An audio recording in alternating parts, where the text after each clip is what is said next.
Assalamu alaikum wa rahmatullahi wa barakatuh. I'm Brother Kiki, and today I'll be telling you a story titled Prophet Lut's Prayer. A long, long time ago, near the valley of Jordan, there lived a tribe of people known as Sodom. These people were said to be one of the most wicked tribes of their time. They used to rob travelers of their wealth and were unfair to others.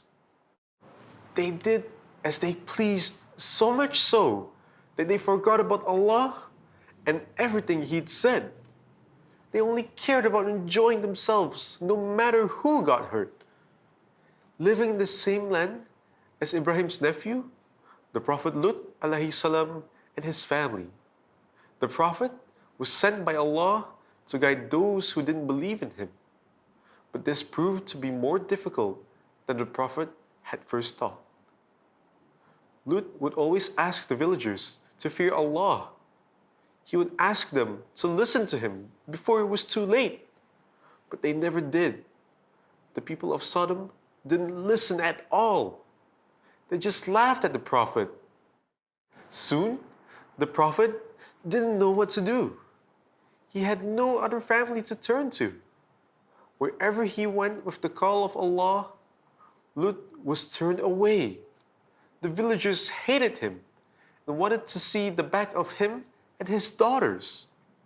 "Oh Allah," he pleaded desperately, "help me."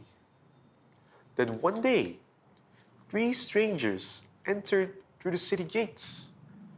The Prophet rushed to greet them, for they seemed to be good men. But little did the Prophet know that these strangers weren't men at all.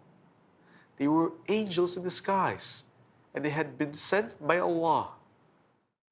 The strangers told them that Allah had said that it was too late for the tribes in Sodom. So at nightfall, the Prophet and his daughters left the land and never once looked back. That night, an awful cry ripped through the skies.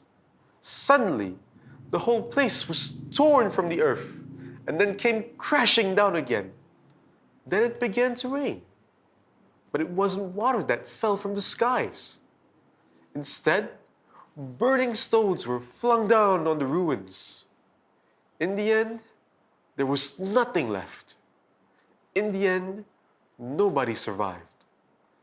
That night, the Prophet and his daughters knew that Allah saves only those He loved. Our Lord, give us patience, make us stand firm, and help us against those who deny the truth. Surah Al-Baqarah, verse number 250. That was the end of the story. What do you guys think?